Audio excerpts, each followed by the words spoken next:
My name is Ibrahim Traore. I was born in the year 1988 in the burning heart of Ouagadougou, where dust rises from the streets like memory itself and settles on everything without mercy. People see the uniform, the title, the power, but they do not see the boy who grew up listening not to lullabies, but to distant gunfire echoing through the night like a second heartbeat. I speak now not as a president, not as a soldier, but as a man who has looked into the abyss and found something staring back that was far more terrifying than death. I was not born into poverty. My family belonged to what many would call comfortable. We had food, we had schooling, we had walls that kept out the heat and most nights the violence. But comfort of the body does not guarantee peace of the soul. My father was a man forged from iron discipline. He believed weakness was a disease that must be beaten out before it could spread. My mother, by contrast, was gentle, almost fragile in her kindness, like water trying to soften stone. Between them I learned two opposing lessons at once: that love could be silent, and that authority could be merciless. Their conflict was not loud, not dramatic, but constant, like tension in a wire stretched too tight. I grew up absorbing that tension until it became the language of my own thoughts. To survive meant to harden. To be safe meant to be feared. Compassion, I came to believe, was simply a slower path to destruction. Outside our home, the world reinforced that lesson daily. Burkina Faso was not merely a country to me in those years. It was a landscape of scars. Ethnic conflict simmered beneath the surface. Religious divisions erupted without warning. Entire neighborhoods could change overnight from ordinary life to smoldering ruin. I saw homes blackened by fire, doors hanging open like broken teeth, toys abandoned in the dust beside bodies no one dared to move until morning. I remember once seeing a man kneeling beside the remains of what had been his house. He did not cry, he did not shout. He simply stared, as if something inside him had already left.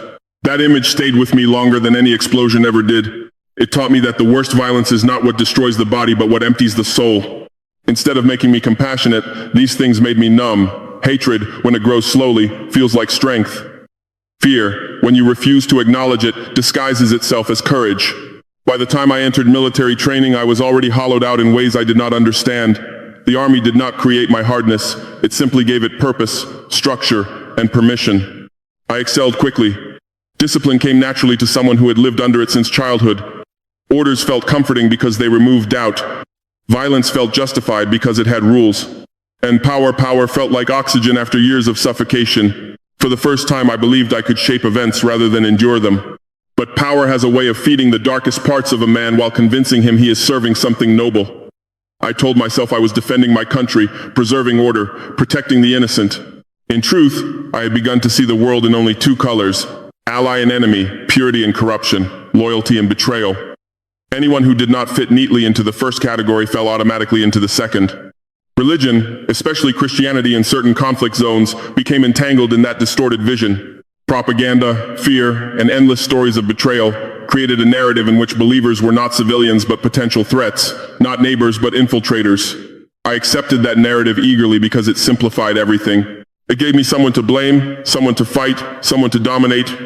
Looking back now, I realize how seductive certainty can be.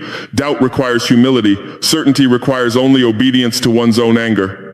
By my late 20s, ambition burned inside me hotter than the Sahel sun. I did not merely want to serve, I wanted to command. I did not merely want victory, I wanted recognition. The suffering around me ceased to be tragedy and became instead a ladder, each rung another opportunity to rise. If you had met me then, you might have seen confidence, determination, perhaps even charisma. You would not have seen the quiet corrosion inside. You would not have known that somewhere beneath the uniform was a man already at war with his own humanity. I did not believe in divine judgment. I believed only in consequences imposed by men. I did not believe in forgiveness. I believed in dominance. And I certainly did not believe that a man could be transformed by grace, because grace, to me, was simply another word for weakness. Everything I'm about to tell you begins with that blindness. It begins with a man who thought himself unbreakable, who believed fear was a tool and mercy a liability. It begins with a moment when I crossed a line so profound that no rank, no medal, no authority could erase it. At the time, I felt powerful, almost invincible. I did not realize I had just begun to die. In the heat of March 2018, the Sahel did not feel like part of the earth anymore. It felt like a furnace abandoned by God. The air itself seemed exhausted, dry enough to crack the lips of anyone who tried to speak too long. Sand crept into boots, weapons, lungs, and thoughts. Nothing stayed clean, nothing stayed soft. Even time felt brittle, as if it could shatter under pressure. I was a young officer then, ambitious, respected, and feared in equal measure. Fear, I had come to believe, was the purest form of respect. It required no loyalty, no affection, no understanding, only obedience. My unit had been deployed to a region where extremist groups moved like ghosts between borders, striking villages and vanishing before reinforcements could arrive. We were told that sympathizers lived among the civilian population, hiding behind prayer, charity, and ordinary life. Information came to us through informants whose names we never knew and whose motives we never questioned. They said a Christian family in the village of Tinakoro was sheltering enemies of the state. They said weapons were hidden inside their home. They said this household was not innocent, that it was a nest from which danger would spread if not destroyed quickly. I did not ask for proof. Proof slows action, doubt weakens resolve, and I had built my identity on decisive force. We arrived just before sunrise, when the sky is neither dark nor light, when shapes are uncertain and shadows stretch like long fingers across the ground. Tinakoro was quiet, the kind of quiet that feels unnatural, as if the village itself were holding its breath. Smoke rose from a few cooking fires. A rooster crowed somewhere far off. Otherwise, there was only the sound of boots on sand and the faint metallic rhythm of weapons shifting against body armor. The house was smaller than I expected. Mud walls, a corrugated metal roof, a single door that looked too fragile to keep out even the wind. This was not a fortress. It was barely shelter. For a moment, something flickered in my mind, an instinct that this place did not match the threat we had been promised. But instinct has no authority in the presence of ideology. I pushed the doubt aside as if it were a physical obstacle. I gave the order to surround the building. My soldiers moved efficiently, trained to create a wall of force in seconds. Windows, if they could be called that, were covered. Escape routes were blocked. The world narrowed to a single structure and the people inside it. I knocked once, not out of courtesy, but as a formality. No answer came immediately. I knocked again, louder, the sound echoing strangely in the morning stillness. Then I signaled. The door was kicked open. Inside, chaos erupted instantly. A woman screamed, a raw sound that did not resemble language. Two children began crying with the kind of panic that comes from waking into terror rather than gradually discovering it. A man, thin, unarmed, still wrapped in a blanket, raised his hands so quickly that the motion itself looked painful. We forced them to the ground, hands bound, heads pushed down into the dust of their own floor. My soldiers searched every corner, overturning containers, ripping apart bedding, scattering the small possessions of a life that had taken years to build and seconds to dismantle. No weapons were found. No radios, no ammunition. Nothing that justified what we were doing. But by then, stopping would have meant admitting error. And in the culture I inhabited, error was more dangerous than cruelty. Authority cannot hesitate once it has shown its teeth. So I hardened my voice and demanded information about hidden allies, secret contacts, routes used by insurgents. The man kept repeating that they were only farmers, that they had nothing to do with fighters, that they prayed for peace. His voice shook, not only with fear, but with a kind of confusion, as if he could not understand how his ordinary life had suddenly become a crime. The woman clutched one of the children so tightly that the child could barely breathe. The other child, a boy perhaps 10 or 11 years old, stared directly at me. He was not crying anymore. His face was wet, but his eyes were fixed on mine with a look I could not decipher then and cannot forget now. It was not hatred. It was not even fear. It was a question. I had no answer, so I looked away. We took their small savings, their food supplies, anything that could be interpreted as support for armed groups. Officially, it was confiscation. In reality, it was punishment without trial. I ordered them to remain on their knees as a warning to others who might be tempted to assist enemies of the state.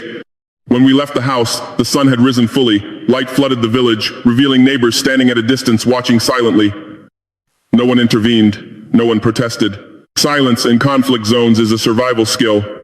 As I walked back to the vehicle, I felt something unexpected, not guilt, not yet, but unease, like a faint tremor beneath solid ground. I told myself it was nothing, just fatigue, just the oppressive heat. But part of me sensed that something irreversible had happened, something that would not remain confined to that morning or that village. Power had given me the authority to act without hesitation. It had not given me the wisdom to know when not to act at all.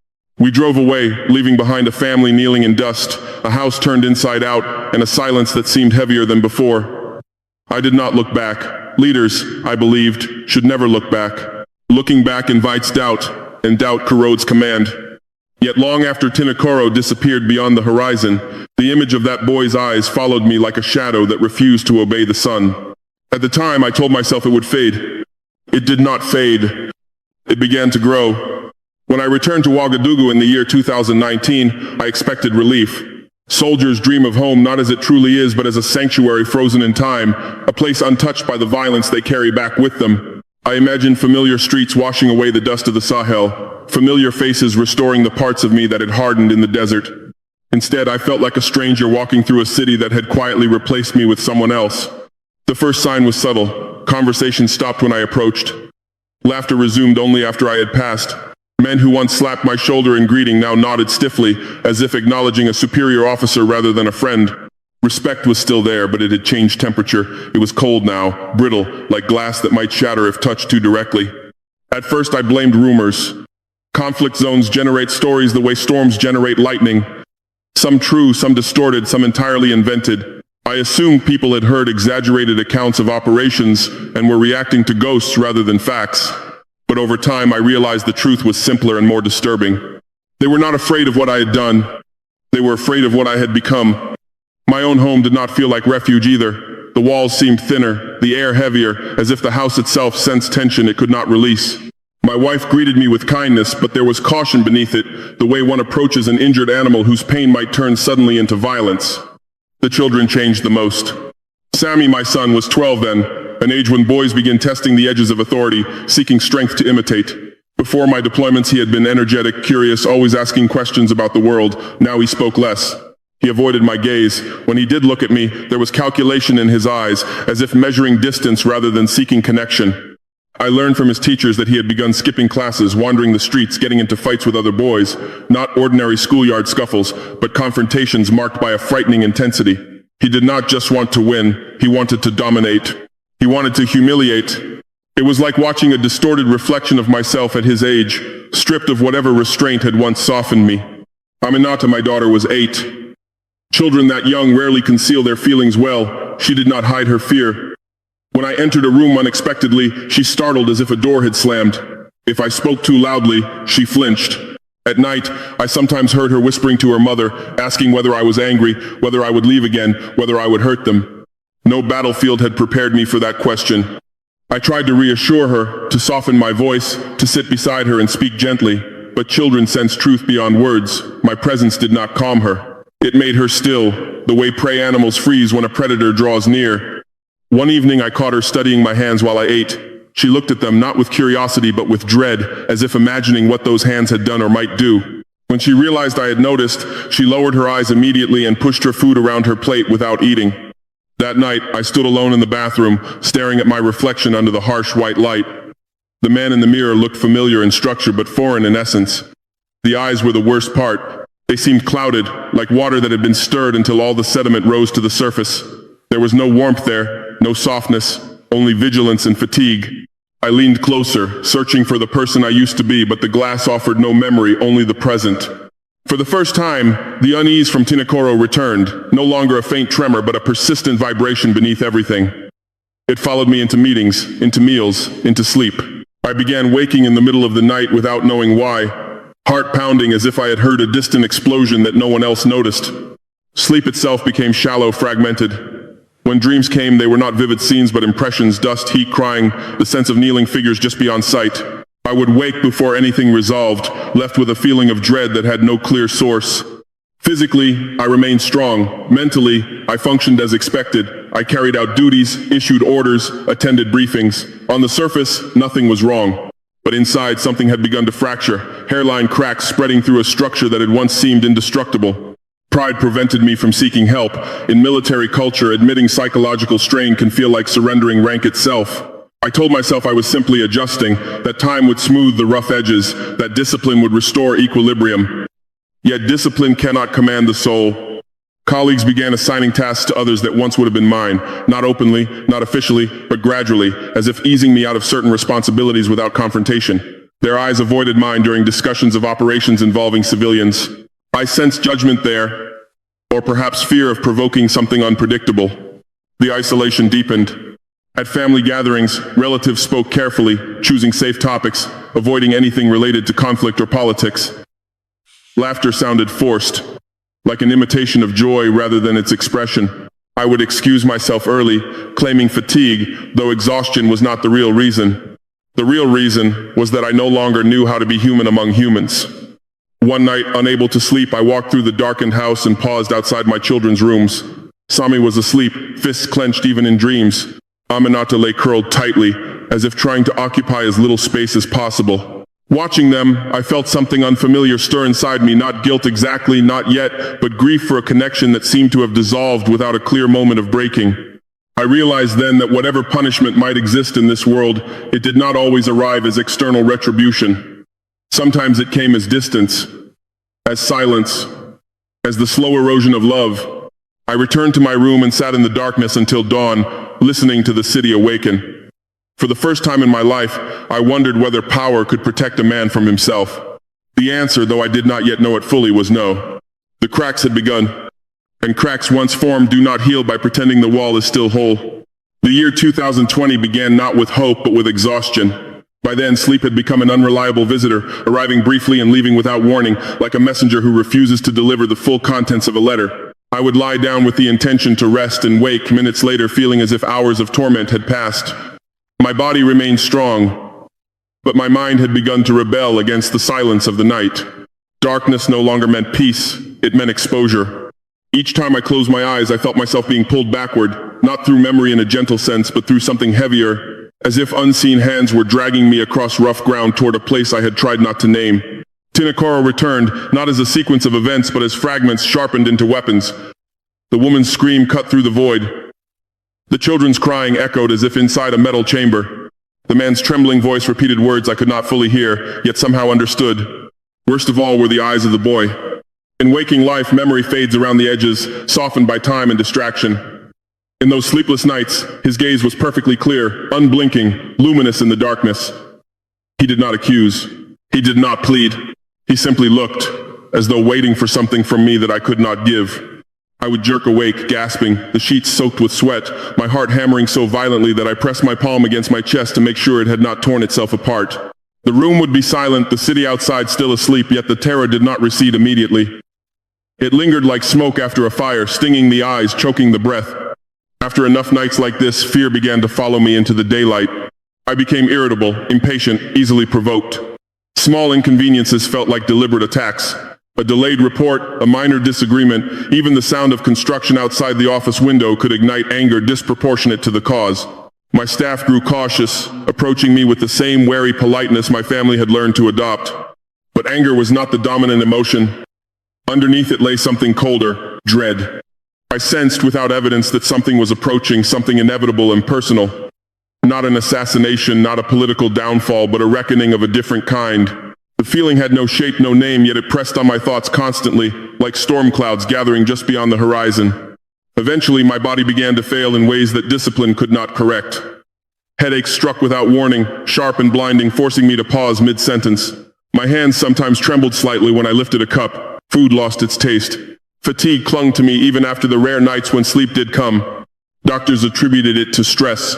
They recommended rest, hydration, perhaps a temporary reduction in workload. I followed their advice outwardly but resisted the implication that anything was seriously wrong. A soldier learns early to distrust weakness, even when it originates from within. Then came the collapse. It happened during a routine briefing. One moment I was standing, reviewing operational details, the next the room tilted violently as if gravity itself had shifted direction. Voices became distant, distorted, light fractured into sharp shards. I remember gripping the edge of the table, trying to anchor myself, but my fingers would not obey. The floor rose to meet me. When I regained awareness, I was in the military medical hospital in Ouagadougou. The ceiling above me was painfully white, illuminated by fluorescent lights that hummed faintly, a mechanical drone that made the silence feel artificial. Tubes and monitors surrounded the bed. My mouth tasted of metal. My limbs felt heavy, as if filled with sand. A nurse noticed my eyes open and called for a doctor. Questions followed my name, the date, whether I could move my fingers, whether I felt pain. I answered automatically, my voice sounding distant even to myself. The test began immediately. Blood work, scans, neurological evaluations. Specialists consulted one another in low voices at the foot of the bed, their expressions carefully neutral, which in medical settings often signals uncertainty rather than reassurance. Hours turned into days. No clear diagnosis emerged. Physically, I was stable. No infection, no tumor, no organ failure, no neurological damage detectable by available methods. Yet I remained weak, unable to stand without assistance, my energy draining rapidly even during brief conversations. During those long hospital nights, the sounds of the building took on a strange significance. Footsteps in the corridor echoed like distant marching. The beep of monitors became a relentless countdown. Occasionally, carried on the wind from somewhere beyond the compound, came the faint ringing of church bells. Each time I heard them, a chill passed through me that had nothing to do with temperature. I was not a religious man. Prayer had never been part of my daily life, yet those bells stirred something deep and uncomfortable, as if reminding me of a language I had once known and deliberately forgotten. Instead of bringing comfort, they felt like judgment rendered in sound. Alone in that sterile room, stripped of uniform, authority, and routine, I confronted a reality I had spent years avoiding. I was not in control, not of my body, not of my thoughts, not even of the memories that invaded my mind without permission. One night, unable to endure the silence, I spoke aloud, though no one was there. "What do you want from me?" The question hung in the air, absurd and desperate. I did not know whom I was addressing, fate, conscience, God, or the ghosts of my own actions. No answer came, only the steady pulse of the heart monitor marking time with indifferent precision. For the first time since childhood, tears came without restraint. Not the controlled tears of a man maintaining dignity, but the raw, convulsive sobbing of someone who has reached the limit of endurance. I turned my face toward the pillow to muffle the sound, ashamed even in solitude, yet unable to stop. The release did not bring relief. It only exposed how much pain had been locked behind the armor I had worn for so long. In that moment, I understood something with terrifying clarity. Strength, as I had defined it all my life, had not saved me. It had isolated me until there was nowhere left to hide. Morning eventually came, as it always does, indifferent to human suffering. Sunlight filtered through the narrow window, painting pale rectangles across the floor. Nurses resumed their routines. Doctors reviewed charts. The world continued, unimpressed by my personal crisis. But inside me, something fundamental had shifted. I no longer believed this was merely stress. I no longer believed rest alone would restore me. Something deeper was unfolding, something that could not be treated with medication or discipline. I did not yet call it punishment. I did not yet call it judgment, but I sensed that whatever was happening had meaning, and that meaning was connected to a past I could no longer outrun. Sleep, when it came afterward, brought no comfort, only visions waiting in the dark. And I had the growing certainty that the worst was still ahead. Near the end of February in the year 2020, the doctors began to look at me differently. Not with panic, not with open alarm, but with the cautious distance of people who no longer trust their own knowledge. Medicine is built on patterns. Symptoms lead to diagnoses, diagnoses lead to treatment.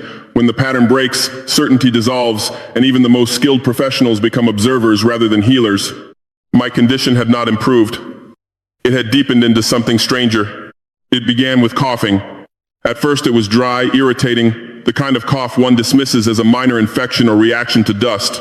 Within days it became violent, tearing through my chest with such force that I felt as though my ribs might crack from the inside. Then came the blood, thick, dark, unmistakable. It stained the cloth held to my mouth, spreading slowly like ink on paper. Tests showed nothing abnormal in my lungs. No infection, no lesions, no explanation. At the same time, a fever gripped me that did not behave like any illness I had known. My skin burned as if exposed to fire, yet I shivered uncontrollably, teeth chattering even beneath layers of blankets. Sweat soaked the sheets, then chilled me moments later, trapping my body in a cycle of heat and cold that left me exhausted beyond description. But the worst pain did not come from my chest or my head. It came from my hands and feet. At first it was a dull ache, deep in the flesh, as though I had struck them against something hard without remembering when.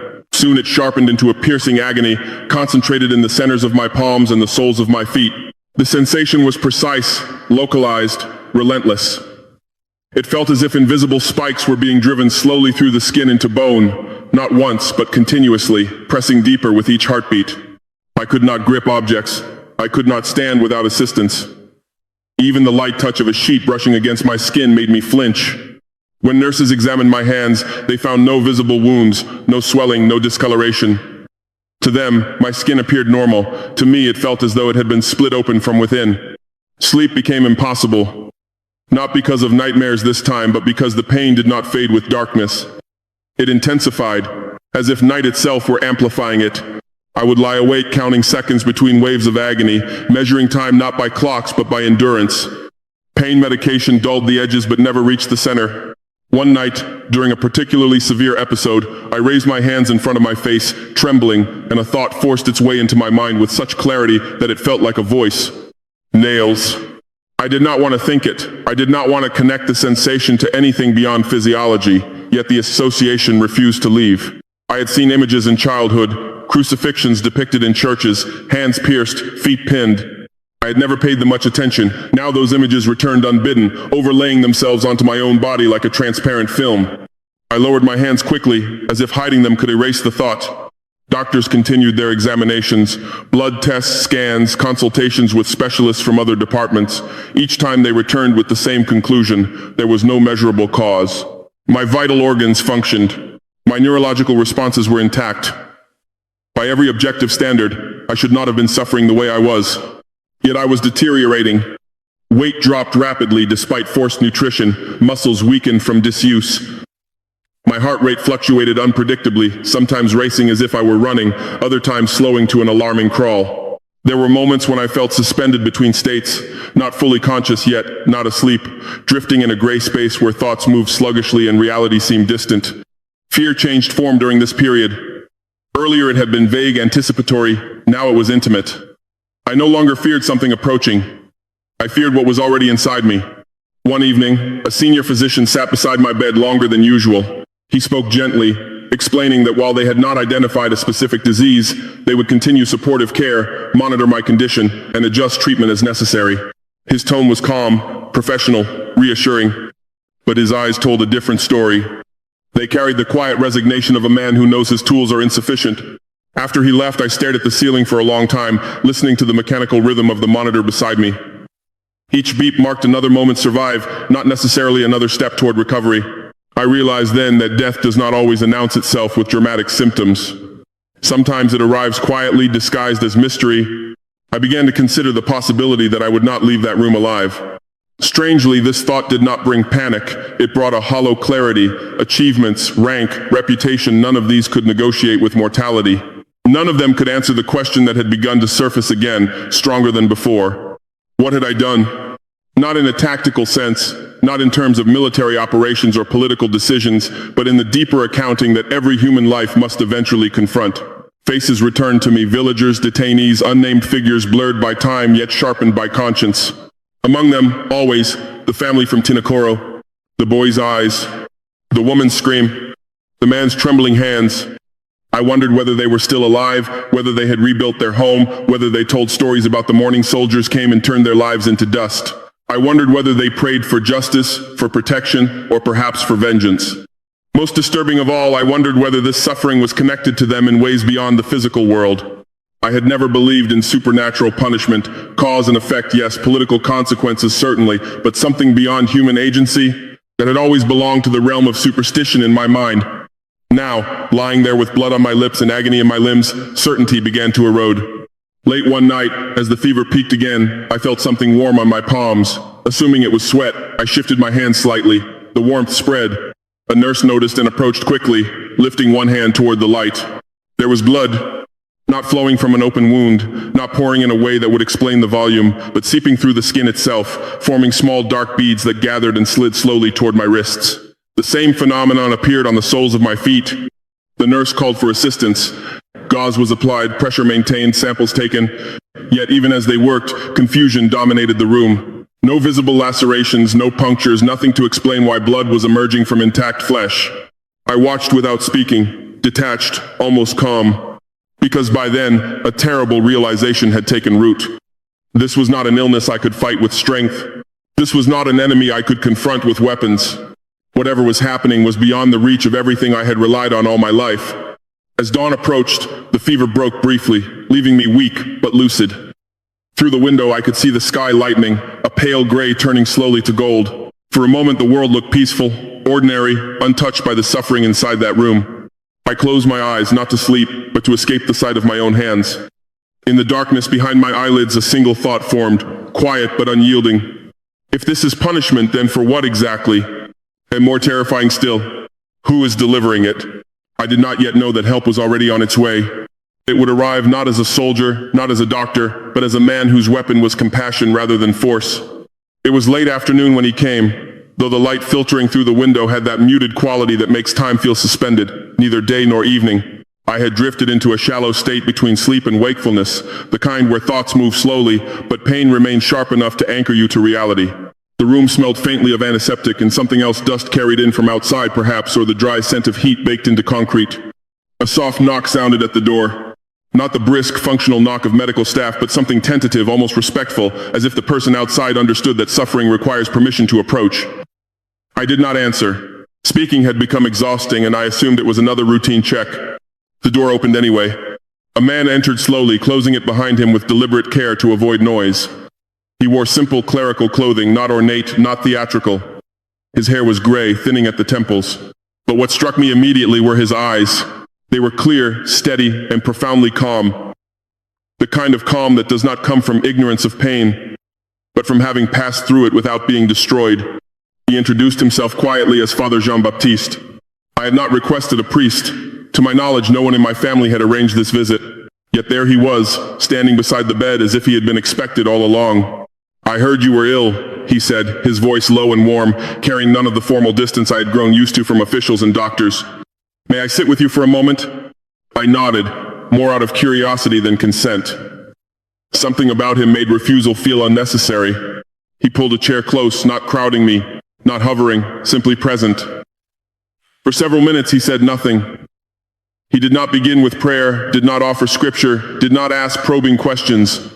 He simply sat, hands folded loosely, breathing at a slow, steady rhythm that seemed to alter the atmosphere of the room.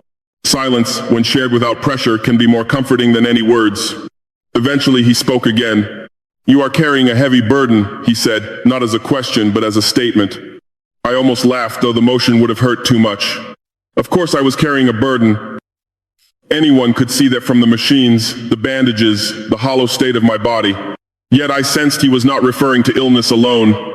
I am a soldier, I managed to say, my voice rough. Burden is part of the uniform. He nodded, acknowledging the truth without accepting it as complete. Yes, he replied gently, but some burdens do not come from war, they come from the heart.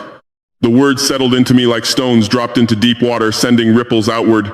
I felt an unexpected tightening in my chest, not physical pain this time, but resistance, the instinct to deflect, to maintain control of the narrative of my own life. I did what was necessary, I said, more sharply than intended. For my country. He did not argue. He did not contradict. Instead, he leaned forward slightly, his gaze unwavering yet kind. I am not here to judge what you did, he said. God already knows. I am here because you are suffering. The simplicity of that statement disarmed me more effectively than any accusation could have. Judgment invites defense. Compassion removes the battlefield entirely. He reached out slowly, giving me time to withdraw if I wished, and took one of my hands in his. I tensed instinctively, expecting pain, but his touch was light, careful, almost reverent. He did not react to the blood seeping through the gauze, did not recoil, did not display shock or discomfort. Instead, he closed his eyes briefly, as if listening to something beyond the room.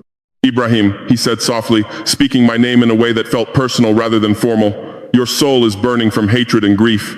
The body sometimes reveals what the spirit cannot contain. No doctor had spoken to me like that. No officer would dare, yet the words did not feel like an intrusion. They felt like recognition. I am dying, I said after a long pause. Saying it aloud made it real, stripping away the illusion that determination alone could reverse what was happening. Perhaps, he replied, but not in the way you think. He opened his eyes and met my gaze fully. There was no fear in them, no pity, only a steady compassion that made it difficult to look away. If you want to live, he continued, you must open your heart to Jesus Christ.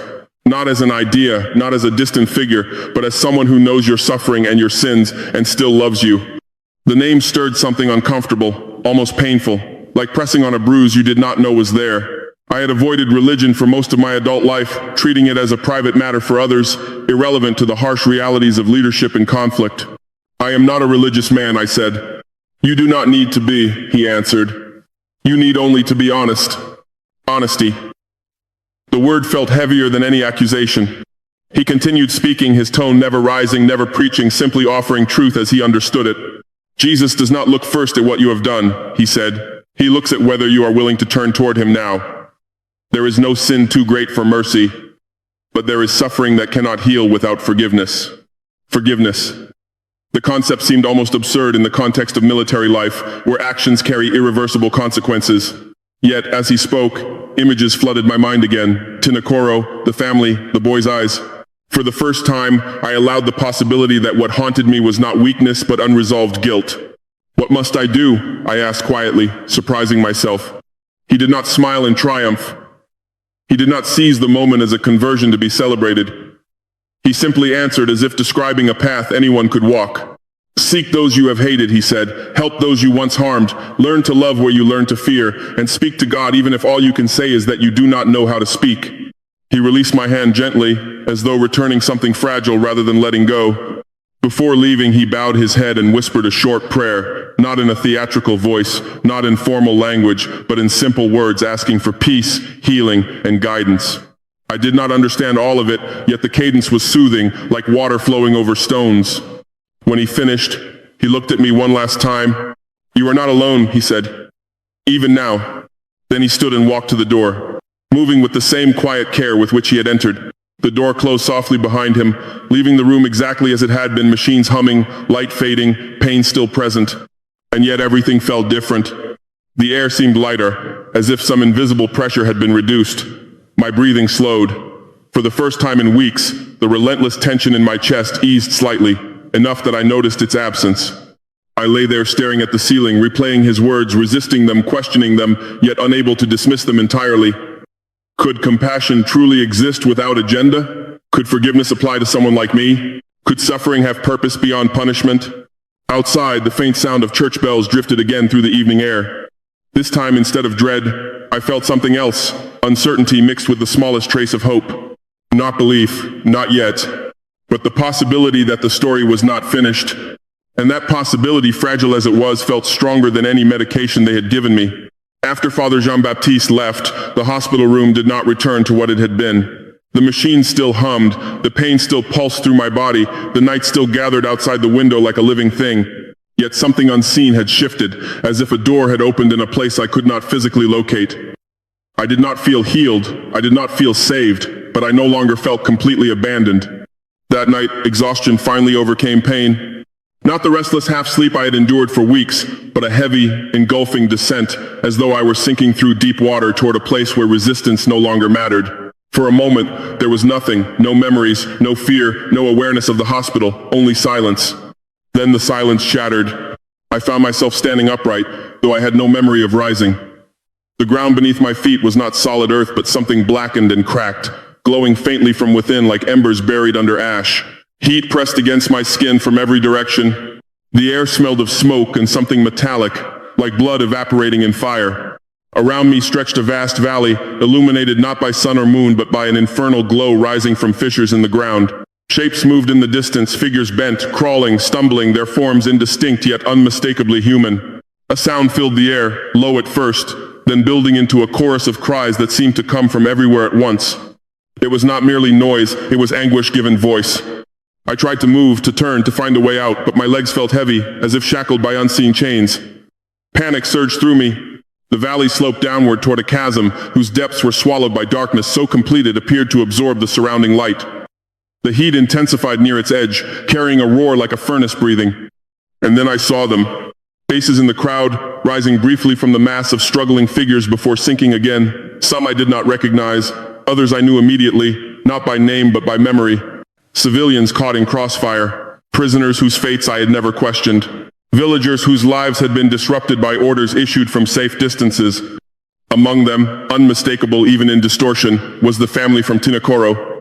The woman clutched the children as she had that morning, though her expression now was not terror but sorrow so profound it seemed to hollow the air around her. The man looked at me with weary resignation, as if expecting nothing else. The boy stepped forward, separating from them, his gaze fixed on mine. The same question in his eyes. I tried to speak, to apologize, to explain, but no sound emerged. My throat felt constricted, dry as ash. The boy reached out a hand toward me, not an accusation but an appeal, as if inviting me to step into the valley with him. The ground beneath my feet shifted. I realized with sudden horror that I was sliding toward the chasm. Not walking, not jumping, but being drawn inch by inch, as if gravity itself had chosen a direction that led only downward. I dug my heels into the scorched surface, clawed at the ground with my hands, but nothing slowed the movement. The cries grew louder, merging into a single overwhelming roar. Despair, I understood then, has a sound. As the edge approached, a certainty filled me, not intellectual, not theoretical, but absolute. This was not a nightmare born of fever. This was judgment, consequence, destination. I had spent my life believing punishment came through courts, through enemies, through political defeat. Now I saw that there are reckonings no institution can mediate. I was about to fall. At that exact moment, the valley changed. A light appeared above, not gradual like dawn, not flickering like flame, but instantaneous, piercing, so brilliant it forced me to shield my eyes. Yet the light did not burn. It did not sear the skin or blind the vision. It illuminated without destroying, revealing details that had been hidden in shadow. The cries diminished, not silenced but softened, as if distance had suddenly increased. Within the light, a figure emerged. It is difficult to describe what I saw without reducing it to symbols or images shaped by culture. The form was human, yet more than human, radiating authority that did not rely on force. There was majesty there, undeniable, but also compassion so deep it felt like gravity pulling in the opposite direction of the chasm. I knew, without being told, who it was. Jesus Christ. He did not descend dramatically. He did not perform gestures of theatrical power. He simply stood, and the ground beneath me stabilized. The invisible pull toward the abyss ceased, replaced by a sensation of being held in place by something gentle yet unbreakable. When he spoke, his lips did not move. The voice resonated directly within my mind, clear, calm, and infinitely patient. "Why are you afraid?" The question startled me. Fear was obvious, overwhelming, undeniable. Yet the tone suggested that fear itself was not the central issue.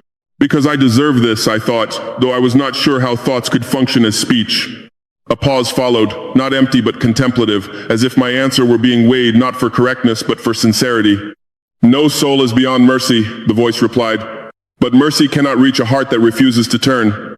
Images flooded my mind, my actions, my justifications, the pride that had shielded me from remorse, the belief that power exempted me from ordinary moral limits.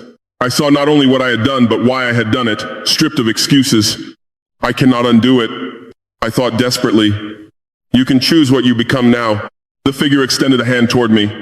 "Leave everything and follow me. Use the authority you have been given to protect the weak, not to crush them. Love those you once feared. If you refuse, the path you are on will end where it leads." He did not need to gesture toward the chasm. Its presence was answer enough.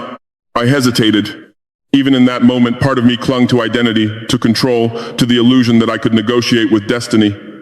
Surrender felt like annihilation, the loss of everything that had defined me. Then I looked again at the valley, at the faces of those I had harmed, at the endless descent awaiting me. And I reached out. Our hands did not touch in a physical sense, yet contact occurred, an overwhelming surge of warmth, not heat but life, flowing through me with such intensity that it felt as if my entire being were being rewoven. Pain vanished, fear dissolved. The crushing weight I'd carried for years lifted as if it had never existed. Light filled everything. I woke with a violent gasp, sitting upright in the hospital bed, lungs drawing air as if I had been underwater. Sweat soaked my clothes, the sheets twisted around my legs. For a moment I did not know where I was, the room unfamiliar after the vastness of the dream. Then reality settled back into place. Machines, walls, window, dawn breaking outside. But something was different. My hands. I looked down, expecting the familiar agony, the blood, the trembling. Instead, there was only a faint soreness, like the aftermath of a wound that had already healed. I flexed my fingers cautiously. No sharp pain followed. I moved my feet beneath the blanket. The stabbing sensation that had tormented me for weeks was gone. Not diminished. Gone. Disbelief flooded me. I pressed my palms together, then against the mattress, testing, waiting for the agony to return. It did not. Tears blurred my vision, not from suffering this time, but from shock so profound it felt like a physical blow. A nurse entered moments later, alerted perhaps by the monitor registering my sudden movement. She paused, noticing my posture, my expression, the absence of the distress that had defined every interaction until then. "Are you feeling better?" she asked cautiously. I could not answer immediately. Words seemed inadequate, fragile compared to what I had experienced. Finally, I whispered, "I think I am alive. Not merely surviving, alive." Outside, the sun rose fully, casting golden light across the floor, warming the sterile surfaces of the room until they looked almost welcoming. The world continued as it always had, indifferent to personal revelation. Yet to me, everything had changed. I did not yet understand the full meaning of what had happened. I did not yet know what following that command would require. But I knew with absolute certainty that I had been given something I did not earn and could never repay. A second chance. And second chances, I would soon learn, carry responsibilities far heavier than punishment ever could. Recovery did not happen in a single dramatic moment, even after the pain vanished. My body remained weak from weeks of deterioration, muscles softened by immobility, lungs strained from fever and coughing. Doctors monitored me closely, repeating tests as if expecting the mysterious illness to reveal itself now that the symptoms had retreated. But nothing abnormal appeared. It was as though whatever had consumed me had simply withdrawn, leaving no trace of its presence. To the medical staff, it was a fortunate but inexplicable recovery. To me, it was neither fortunate nor inexplicable. It was a command. I did not speak openly about the dream, not yet. Some experiences resist translation into ordinary language. Describing them too soon feels like exposing something sacred to misunderstanding. Instead, I listened, observed, and waited, measuring whether the transformation I felt internally would persist once confronted by the world outside the hospital walls. When I was discharged, Ouagadougou looked both familiar and entirely new. The same streets, the same heat shimmering above asphalt, the same rhythm of traffic and commerce, but my perception had shifted. Where before I had seen strategic assets, potential threats, or logistical challenges, I now saw people first. Faces, expressions, fatigue, hope, fear, the human landscape that had always been there but had been filtered through the lens of power. Home was the most difficult return. My wife opened the door slowly, as if bracing herself for the version of me she remembered. For a moment we simply looked at each other, years of tension suspended between us. Then something inside me broke, not in anger, not in despair, but in humility. I stepped forward, lowered myself to my knees and apologized. Not a formal apology crafted for dignity, not an explanation, just the truth. I am sorry, I said, my voice shaking. For the fear, for the distance, for everything. She did not respond immediately. Tears filled her eyes, spilling over silently, not dramatic sobbing, but the quiet release of pain long contained. Then she placed her hands on my shoulders, not pushing me away, not pulling me closer, simply resting there as if testing whether I was real. In that moment, I understood that forgiveness is not a transaction, it is a process that begins with vulnerability. The children reacted differently. Sami watched from the hallway, suspicion etched into his posture. Boys his age protect themselves with toughness, especially when trust has been broken. He did not run forward, he did not speak, but he did not turn away either. He stayed, observing, as if waiting to see whether this change was permanent or another temporary calm before a storm. Aminata hid behind her mother at first, peeking around her shoulder. When I opened my arms hesitantly, she did not come immediately. Only after a long pause did she step forward, slowly, cautiously, like someone approaching an animal that might startle. When she finally allowed herself to be held, her body remained stiff for several seconds before softening, as if realizing she was safe. I wept openly then, not from weakness but from relief. The next step was one I knew could not be avoided. The dream had not instructed me to withdraw from the world. It had instructed me to use the authority I possessed differently. That meant returning to the field, to the places where suffering was not theoretical, but immediate. I requested reassignment to Dori, one of the most volatile regions near the Sahel. My superiors were surprised. Many officers sought postings in safer areas after illness, especially one as severe as mine had been. Some suspected ambition, others recklessness. None understood that I was not returning to prove strength, but to practice compassion under pressure. Dori was harsher than I remembered. Refugee camps stretched across the outskirts like temporary cities made of canvas and desperation. Families displaced by violence crowded into shelters barely capable of withstanding wind, let alone the crushing heat of midday. Water was scarce. Food distribution uneven. Medical care insufficient for the scale of need. Previously, I would have approached this environment as a logistical challenge. How to secure the perimeter, how to manage resources, how to prevent insurgent infiltration. Now I found myself walking through the camps without an entourage, speaking directly with people, listening rather than instructing. I sat beside elderly men who had lost entire villages. I knelt to speak with mothers trying to comfort malnourished children. I held hands hardened by labor and displacement, feeling the tremor of exhaustion in their grip. These were not statistics. They were lives suspended in uncertainty. At first, people regarded me with suspicion.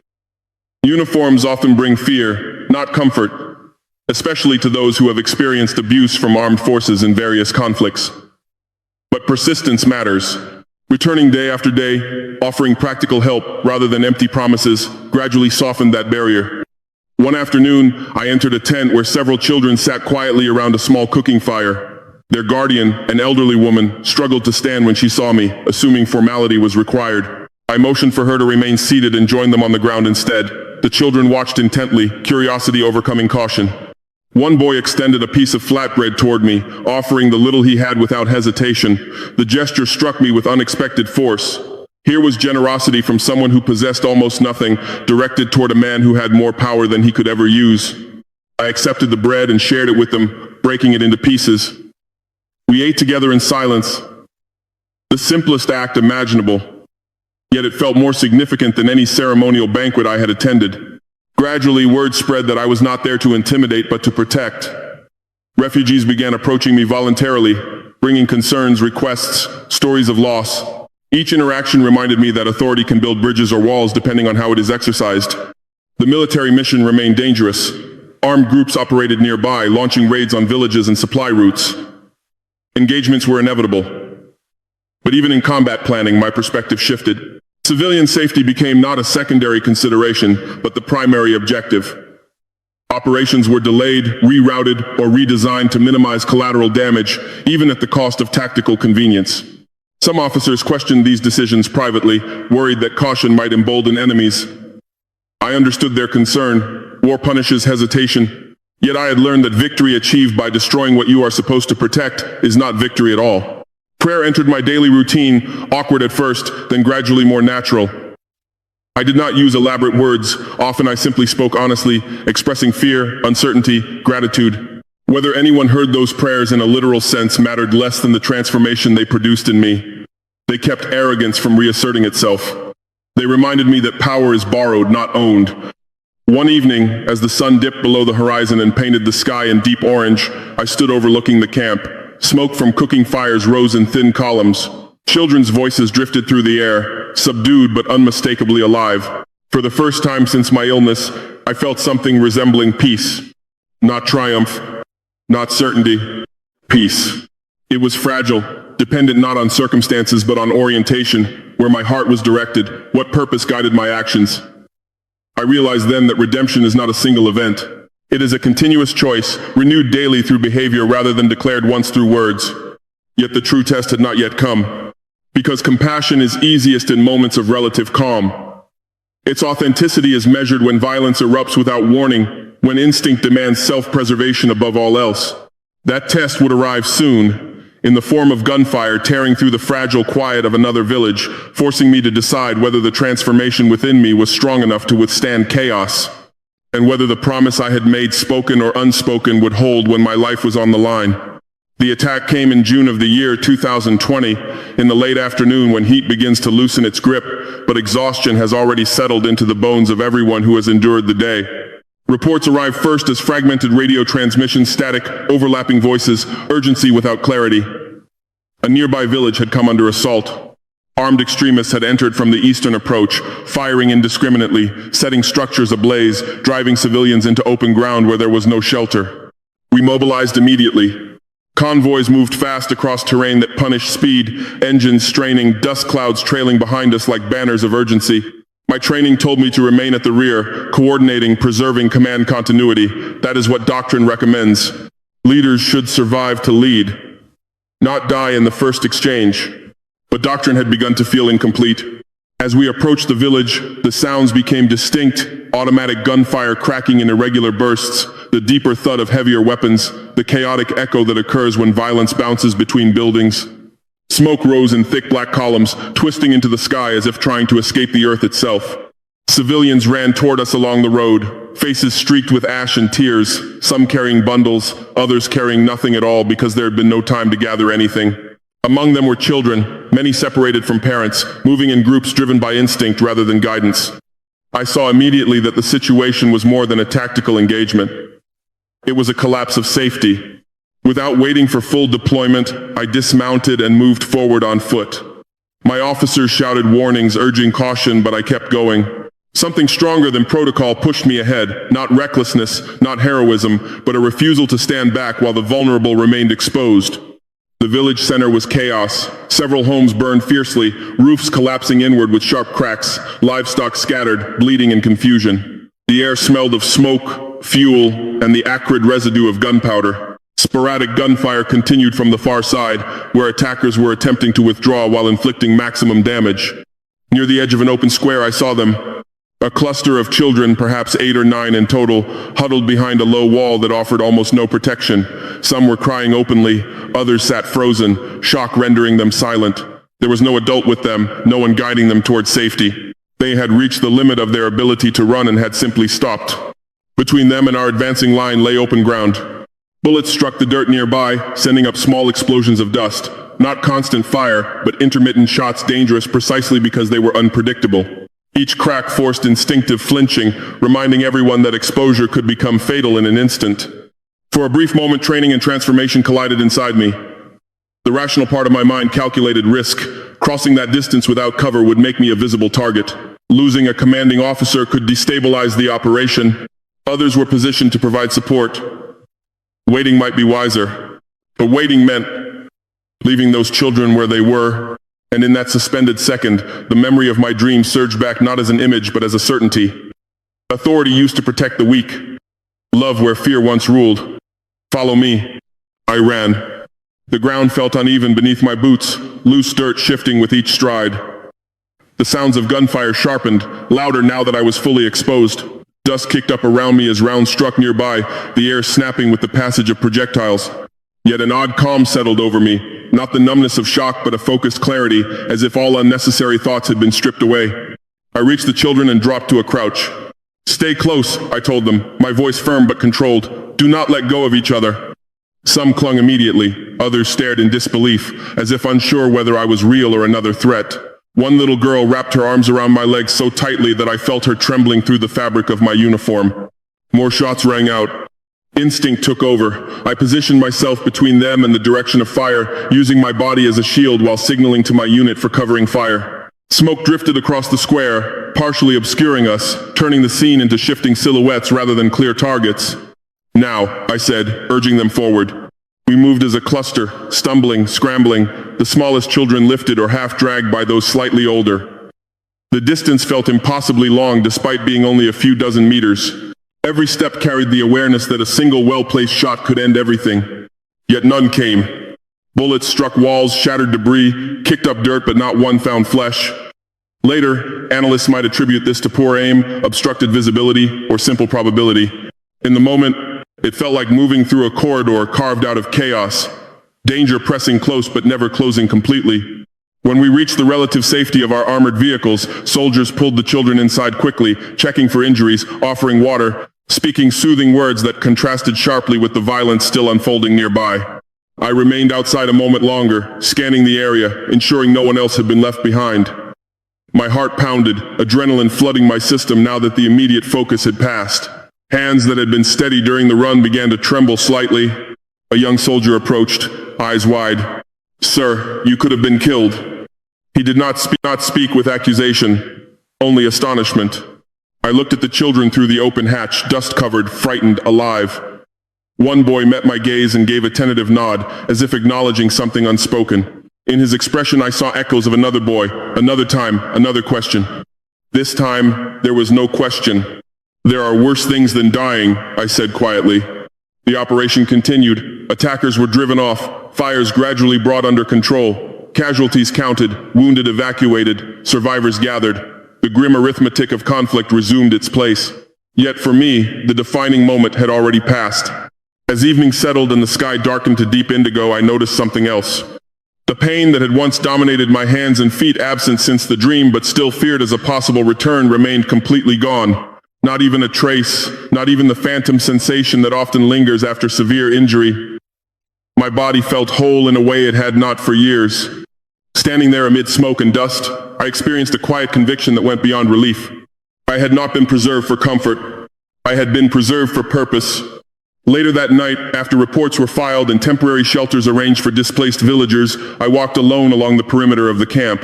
Stars filled the sky with indifferent brilliance, ancient lights shining on human struggles too small to register from such distances.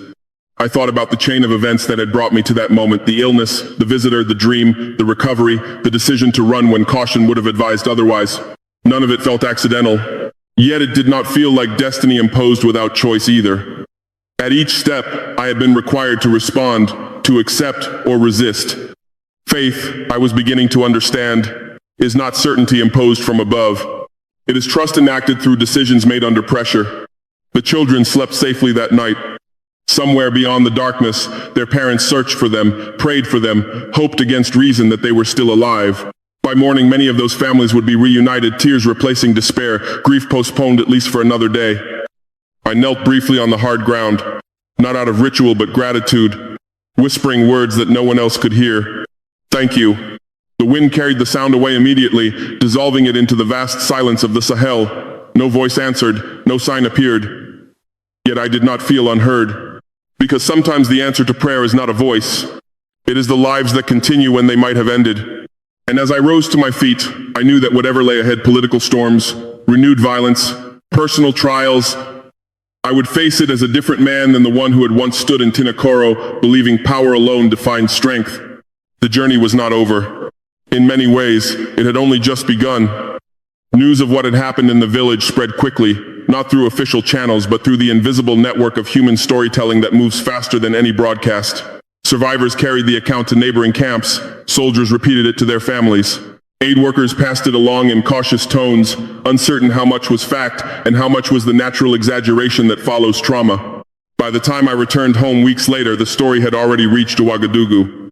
My wife greeted me at the door with an expression I could not immediately interpret. It was not the guarded caution of before, nor the unrestrained relief of reunion. It was something deeper, curiosity mixed with hope, as if she were trying to reconcile the man standing before her with the one she had known for years. You are different, she said quietly. Not as a question. I did not try to deny it. Denial had been my shield for too long. Yes, I answered, I am trying to be. Those words felt fragile, almost inadequate, yet they were the most honest response I could offer. Transformation is rarely complete. It is a direction, not a destination. Inside the house, the atmosphere had changed subtly. Objects were arranged as always, yet the tension that once filled the air like static electricity had diminished. I sensed it immediately, the way one notices when a storm has passed even before looking at the sky. Sami appeared in the doorway of his room, taller than I remembered, shoulders squared as if he had grown accustomed to standing alone. He studied me openly, no longer avoiding eye contact, but not offering trust either. Adolescence had sharpened his features, but the guardedness in his eyes remained. You ran into gunfire, he said, not accusing, not admiring, simply stating what he had heard. Yes. Why? The question was direct, unfiltered, exactly what I might have asked at his age. There was no hostility in his tone, only genuine confusion. In the world he understood, survival meant staying alive at all costs, especially for someone responsible for others. I considered offering a strategic explanation, something about duty, morale, operational necessity. But those would have been half-truths, and half-truths erode trust as surely as lies. Because children were there, I said. He absorbed that silently, processing it in a way only young minds can without the layers of cynicism adults accumulate. Something shifted in his posture, subtle but unmistakable. Not full acceptance, not yet, but the beginning of respect that is based not on fear but on understanding. Aminata approached more slowly, as she always did, her steps cautious but purposeful. She held a small drawing in her hands, edges slightly crumpled from being handled repeatedly. Without speaking, she offered it to me. It depicted a figure standing between flames and a group of smaller figures. The proportions were childlike, the colors uneven, but the intention was clear. Above the scene she had written a single word in careful letters. Papa. My throat tightened unexpectedly. I heard you protected them, she said softly, eyes fixed on the drawing rather than on me. Are you safe now? Such a simple question, yet it carried layers of meaning. Not just physical safety, but emotional stability, the assurance that the man she loved would not revert to the source of fear he had once been. I am safe, I told her, and I will protect you too. She stepped forward then, closing the remaining distance without hesitation, wrapping her arms around my waist. This time there was no stiffness, no delay. It was the embrace of a child who believes she is secure. My wife watched from across the room, tears visible but unhidden. She had carried the burden of maintaining stability during my absence, shielding the children from uncertainty, managing her own fears without assurance that relief would come. Now, seeing the fragile threads of connection weaving themselves back together, she allowed herself to release what she had been holding. That evening we sat together at the table as a family, something that had once been routine but had become rare. Conversation was tentative at first, small topics, careful laughter, pauses filled with the clink of utensils rather than words. Yet beneath the surface ran a current of cautious optimism. At one point, Sammy described a school project involving local history. In the past, I might have corrected him, added details, asserted authority. Instead, I listened, asking questions, encouraging him to explain further. He seemed surprised by the attention, then gradually more animated, his natural curiosity resurfacing now that it was not overshadowed by tension. Later, as the children prepared for bed, Aminata lingered at the doorway. "Will you be here in the morning?" she asked. "Yes." "And the next morning?" "Yes." She nodded, satisfied, and disappeared down the hallway. My wife remained after the lights dimmed, sitting beside me in the quiet that follows a long day. Outside, the city murmured with distant traffic, a reminder that life continued beyond our walls. "I prayed," she said suddenly. "For what?" "For God to bring you back to us, not just alive, but back." The admission struck me deeply. I had not known she carried faith so actively, that while I relied on control and strategy, she relied on something invisible yet enduring. "Maybe he did," I said. She reached for my hand, intertwining her fingers with mine, a gesture both intimate and grounding. "Whatever happened to you," she continued, "do not lose it." "I will try," I replied. But even as I spoke, I understood the challenge embedded in that promise. Change achieved through crisis can fade when normalcy returns. Without vigilance, old habits creep back, justified by necessity, reinforced by expectation. That night, I walked quietly through the house once more, pausing outside each bedroom as I had done during my darkest period. This time, the atmosphere was different. Sami slept sprawled across the mattress, one arm hanging over the edge, the posture of someone unafraid. Aminata lay on her back, hands open, breathing evenly. Peace, I realized, has a physical presence. It can be felt in the stillness of a room, in the absence of tension, in the simple fact that sleep comes without fear. Standing there, I felt gratitude so intense it was almost painful. Not the fleeting gratitude for success or survival, but a deeper acknowledgement of restoration, of something broken being given a chance to mend. Yet restoration does not erase history. I knew there were still consequences to face, still apologies to offer, still lives beyond my family affected by decisions I had made. Redemption within one household was only the beginning. The wider world remained scarred, and my role in that scar could not be undone by a single act of courage. As I returned to my own room, I whispered a prayer without thinking, words forming naturally now. "Help me stay this way." No thunder answered, no vision appeared. Only the quiet assurance that tomorrow would arrive, bringing new opportunities to choose compassion over control, humility over pride. And in that quiet, I sensed something else, not pressure, not command, but expectation. Because transformation is not meant to be private. It is meant to ripple outward, touching lives beyond the circle of one's own family. The man I had been in Tinakoro had used power to instill fear. The man I was becoming would have to learn how to use power to restore hope. And that would prove far more difficult than any battle I'd ever fought. Between the years 2020 and 2022, my responsibilities grew heavier, not lighter. Illness had not ended my career. On the contrary, the period that followed placed me in positions where decisions affected not just units or operations, but entire communities. Authority expanded, and with it came a test more subtle than gunfire. Whether the transformation within me would survive the temptations of influence, recognition, and control. Power, once acquired, does not announce itself as a danger. It arrives as opportunity. I remembered clearly the words from my dream: use the authority you have been given to protect the weak. That phrase guided me more consistently than any written doctrine. Whenever faced with competing priorities, I asked a single question: who suffers most if I choose incorrectly? The answers were rarely abstract. In regions scarred by conflict, suffering has faces, names, and stories. Children walking miles for water that might not be safe to drink. Families living in structures that could collapse in heavy wind because they had nothing else. Elderly men and women left behind when villages emptied because their bodies could not keep pace with flight. Previously, such realities would have been categorized as humanitarian issues, secondary to security objectives. Now they became central. One of the first major initiatives involved rebuilding schools in areas where education had been disrupted by violence. Many buildings had been destroyed or repurposed for military use during peak conflict periods. Without schools, children drifted into idleness, vulnerability, or recruitment by armed groups promising belonging and purpose. Constructing new facilities was not simply an architectural task. It required negotiation with local leaders, coordination with aid organizations, protection of construction teams, and assurance to parents that sending their children back into classrooms would not expose them to danger. Progress was slow, often frustrating, but persistence yielded results. When the first completed school opened, I attended without ceremony, standing at the back as children entered hesitantly, some barefoot, some clutching notebooks, as if they were fragile treasures. Their expressions ranged from excitement to disbelief. For many, this was not a return to normal life, but an entirely new experience. A small girl approached me afterward holding a pencil. "Is this really for us?" she asked. "Yes," I said. She examined the pencil as though it were a rare artifact, then smiled with a brightness that seemed to transform the dusty courtyard into something almost luminous. That smile carried more significance than any ribbon cutting or official speech could have conveyed. Food and water distribution posed another challenge. Refugee populations had grown rapidly, straining supply chains already weakened by instability.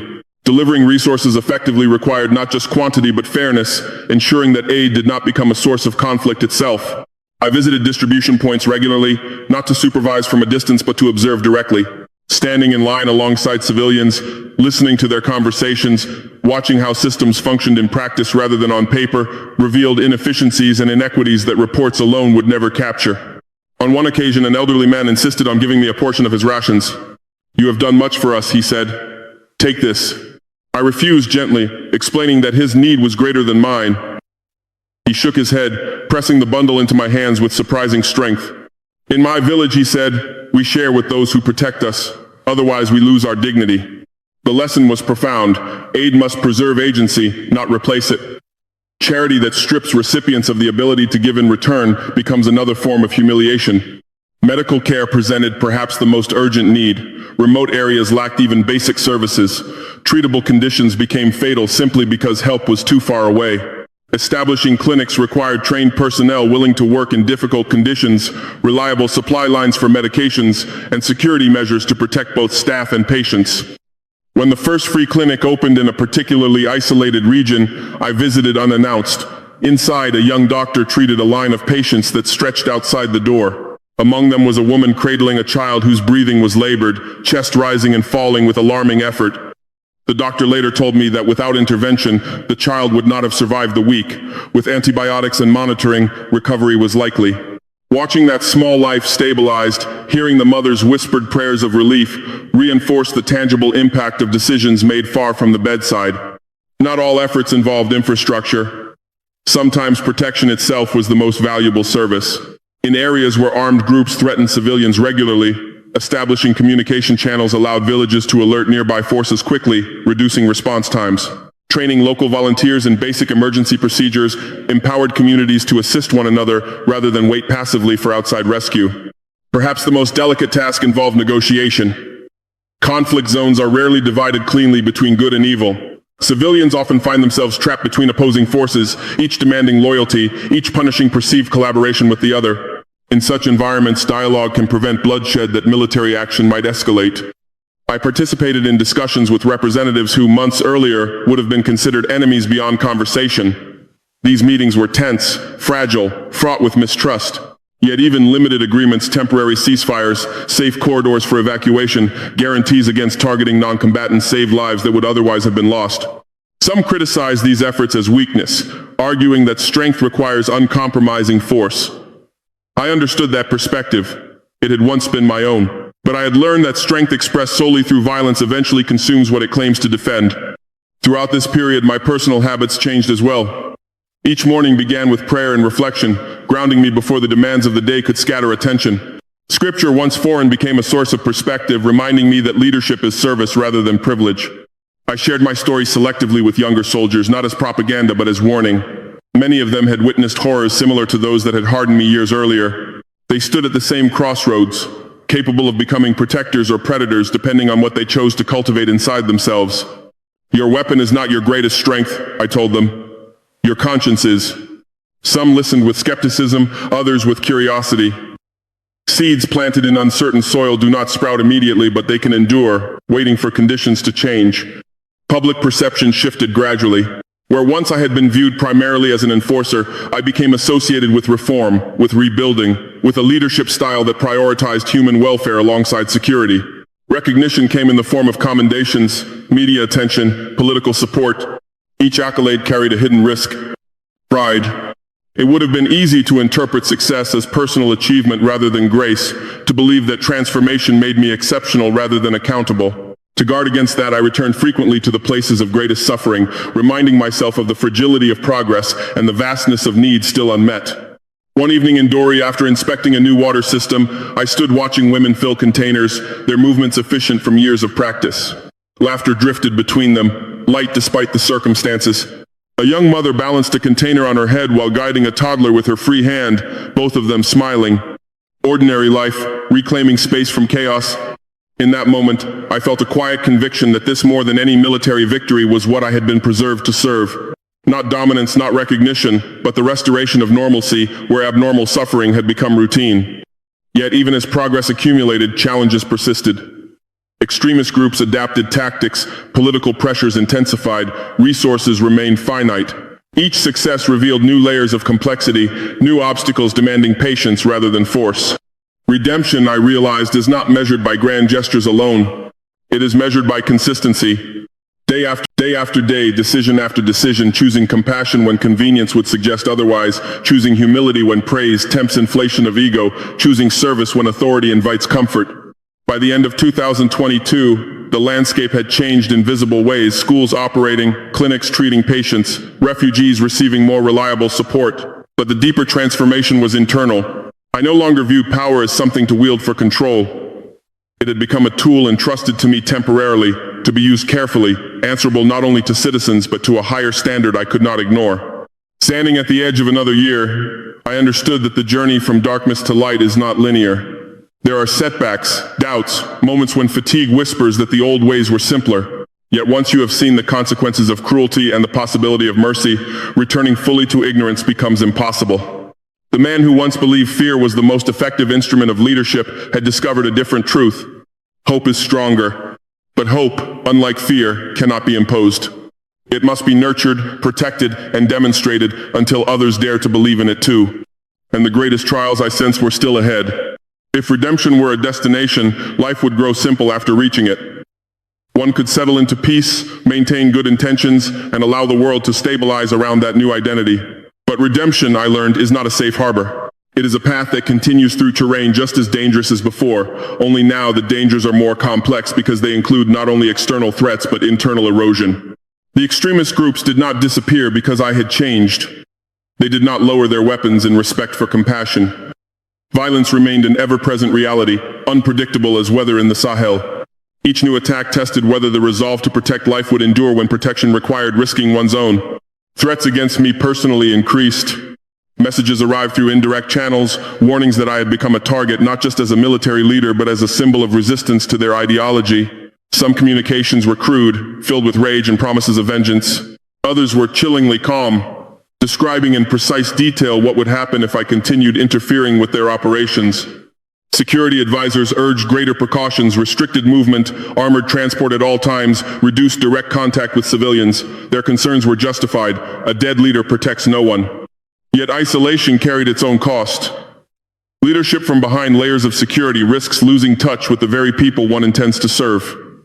I struggled to balance prudence with presence, safety with accessibility. There was no perfect solution, only constant adjustment. Political pressure formed another front. Not everyone supported the reforms underway. Some officials feared that prioritizing humanitarian efforts would divert resources from military objectives. Others worried that negotiation with adversaries signaled weakness, potentially undermining alliances or encouraging further aggression. Still others, accustomed to older systems of authority, viewed changes as threats to their influence. Meetings grew tense. Conversations that once focused on logistics now included veiled criticism, strategic resistance, attempts to slow or redirect initiatives without openly opposing them. Power, I discovered, can be challenged as fiercely in conference rooms as on battlefields. During one particularly difficult session, a senior figure accused me of naivety. "You cannot love enemies into submission," he said bluntly. "They will exploit your restraint." He was not entirely wrong. Mercy without wisdom can invite manipulation, yet cruelty without conscience destroys legitimacy from within. The challenge lay in maintaining firmness without surrendering humanity. "I am not trying to make them love us," I replied calmly. "I am trying to prevent innocent people from dying." Silence followed, not agreement but acknowledgement that the argument had shifted from ideology to ethics. Public expectation added another layer of pressure. As stories of reform spread, people began to look to me not just for governance but for hope itself. Hope, however, is a fragile currency. If progress slows or reverses, disappointment can turn into disillusionment quickly.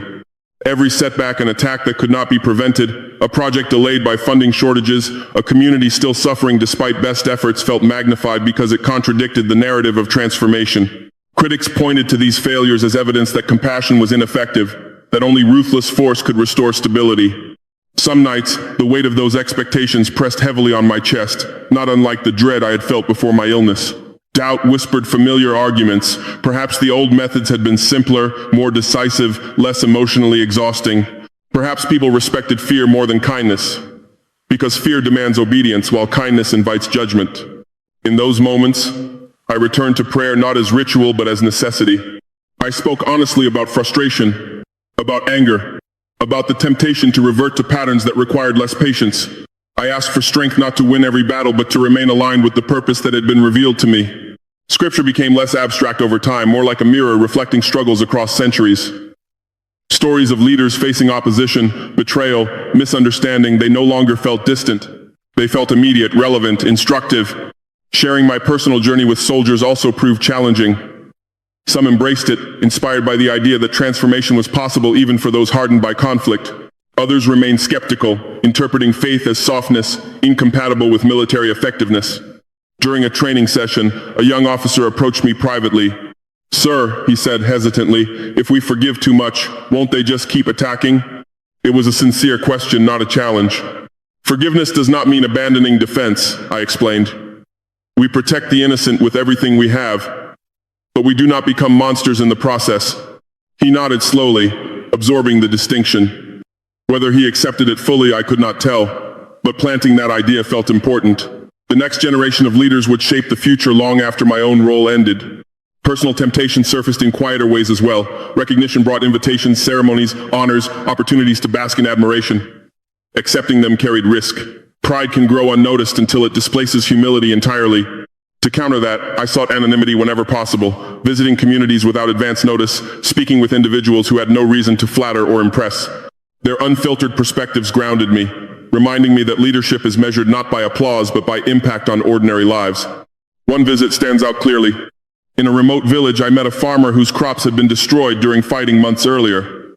Aid had arrived, but recovery was slow. He spoke without bitterness, describing plans to replant, to rebuild, to adapt.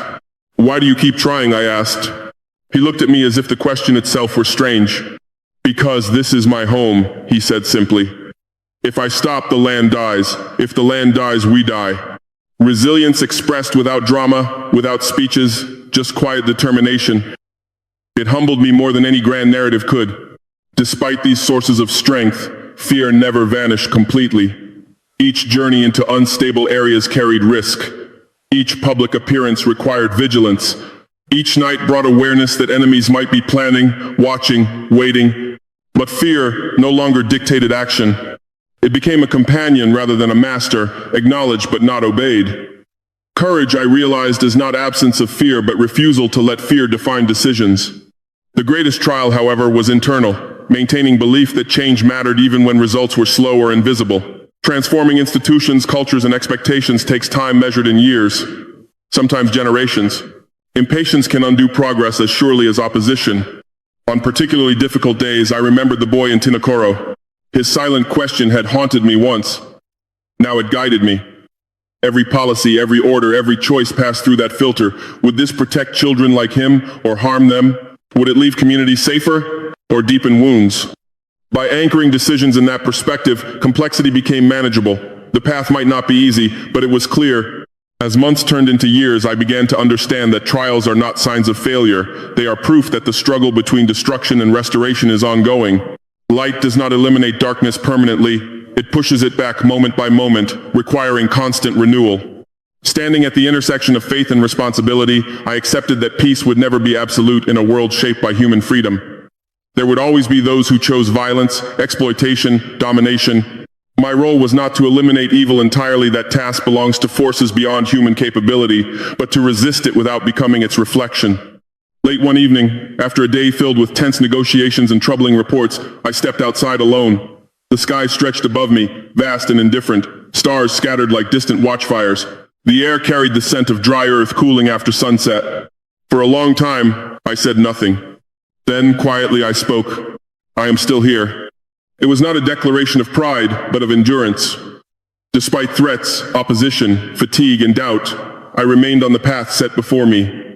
And in the silence that followed, I felt no dramatic reassurance, no sign or voice, only a steady calm, the same calm that had begun in a hospital room months earlier when a priest with gentle eyes had chosen compassion over judgment. Sometimes that is enough, because faith is not sustained by constant miracles. It is sustained by the quiet strength to continue when miracles are absent. And so I continued, knowing that the story was still unfolding, that each day offered another chance to choose light over darkness, service over power, love over fear. The trials did not end, but neither did the grace that allowed me to face them. Now I speak to you not from a battlefield, not from a hospital bed, not from a place of crisis, but from a place of quiet reflection. I have seen violence strip people of everything except their breath. I have seen power corrupt men who once dreamed of justice. I have seen fear turn neighbors into enemies and suffering turn children into adults long before their time. Yet I have also seen mercy appear where no one expected it, forgiveness bloom where hatred seemed permanent, and hope rise from ashes that should have buried it forever. If my story has any meaning, it is not because I am extraordinary, it is because I was not. I was a man shaped by anger, ambition, and the belief that force could solve what compassion could not. I walked willingly into darkness and called it strength. I harmed people I never knew, justified actions I never questioned, and silenced whatever conscience tried to speak within me. And still, I was not abandoned. This is the truth that humbles me most. There was a time when I believed Africa's suffering was endless, that our continent was condemned to cycles of conflict, exploitation, and broken promises. It is easy to adopt that belief when you see the same tragedies repeat across generations. But despair is a lie that disguises itself as realism. Africa is not cursed, it is wounded. And wounds, even deep ones, can heal if treated with patience and love rather than neglect or exploitation. I pray that the nations of Africa will discover leaders who serve rather than rule, who listen rather than command, who measure success not by wealth or territory but by the dignity of their people. Our land is rich beyond imagination, not only in resources but in resilience, culture, and spirit. What we need most is not domination from outside nor tyranny from within, but unity grounded in compassion. Yet my prayer does not stop at Africa. I speak to those of you listening from far away, perhaps from comfortable homes in cities that have never known war on their streets. You may think my story belongs to another world, one shaped by instability and hardship, but darkness does not recognize borders. Hatred grows in prosperous nations as easily as in poor ones. Fear divides communities regardless of language or wealth. Every society faces the same fundamental choice, whether to protect the vulnerable or exploit them, whether to heal divisions or deepen them, whether to seek truth or cling to convenient illusions. You do not need to command armies to influence the world. A father who chooses patience over anger shapes the future of his family. A mother who teaches kindness plants seeds that may outlive her by generations. A neighbor who offers help instead of suspicion strengthens the fabric of community more than any policy ever could. If you feel powerless, remember this: evil often advances not through dramatic acts but through small decisions repeated daily. The same is true of goodness. Light grows quietly, sometimes invisibly, until one day it becomes impossible to ignore. There are people listening to me now who carry guilt heavier than mine ever was. You may believe your past has disqualified you from redemption, that what you have done cannot be forgiven, that it is too late to change. I once believed the same. I believed punishment was inevitable and mercy reserved for the innocent. I was wrong. No human being is beyond the reach of grace unless he refuses to turn toward it. You cannot erase the past, but you can transform the future. The moment you choose compassion over cruelty, honesty over deception, humility over pride, something shifts not only within you but in the world around you. Do not wait for a crisis as severe as mine to begin that change. Start where you are. Forgive someone who hurt you, even if they never apologize. Ask forgiveness from someone you wronged, even if it feels humiliating. Help a stranger without expecting recognition. Speak truth even when silence would be safer. These acts may seem small, but they are the building blocks of a life aligned with love rather than fear. I also ask you to pray for leaders everywhere, not only those you admire. Leadership isolates. It exposes individuals to pressures most citizens never see. Without moral grounding, power distorts judgment quickly. With guidance, it can become a force for protection and progress. Pray that those entrusted with authority will remember that every decision affects real lives, real families, real children who cannot vote, protest, or defend themselves. Pray that they will choose wisdom over ego, service over ambition, As for me, I do not claim perfection. I am still capable of anger, still vulnerable to doubt, still learning how to live as the man I was called to become. There are days when fatigue makes the old hardness feel tempting, when the simplicity of command without empathy whispers seductively. But then I remember the valley of fire. I remember the light that stopped my fall. I remember the children who lived because someone chose to run toward danger instead of away from it. And I remember my own children, sleeping peacefully in a home that no longer trembles with fear. Peace, I have learned, is not the absence of conflict. It is the presence of love strong enough to endure conflict without surrendering to it. My deepest hope is that the world will move toward that kind of peace. Not peace enforced by weapons, not peace negotiated through threats, but peace cultivated through understanding and respect. It may sound idealistic, even impossible. Yet every lasting change in human history began with someone daring to believe that a better way existed. If my voice reaches even one person standing at the edge of despair, one person tempted to answer hatred with hatred, one person convinced that forgiveness is weakness, then telling this story will have been worth the vulnerability it required. Turn back while you still can. Choose light while it is still visible. Do not wait until darkness surrounds you completely. And if you have already fallen far, know this. Even at the bottom there is a hand extended, waiting for you to take it. Not forcing, not condemning, simply waiting. I am living proof. I am Ibrahim Traore, President of Burkina Faso, and what I have spoken to you comes from truth, not legend. I am Ibrahim Traore, a servant of my people, and these words are not a story invented for comfort but a testimony forged in suffering. I am Ibrahim Traore, a man who was given mercy he did not deserve, and I tell you with all sincerity that redemption is real. If these words have touched your heart, do not keep them only for yourself. Share hope where you can, speak encouragement to someone who needs it. And if you wish to hear more stories that remind us of the power of faith, courage, and compassion, remain with us. Your presence, your voice, your quiet support matter more than you may realize. May peace come to your home. May healing come to our world. May love triumph where fear once ruled. And may we all, wherever we are, choose the path that leads not to destruction, but to life.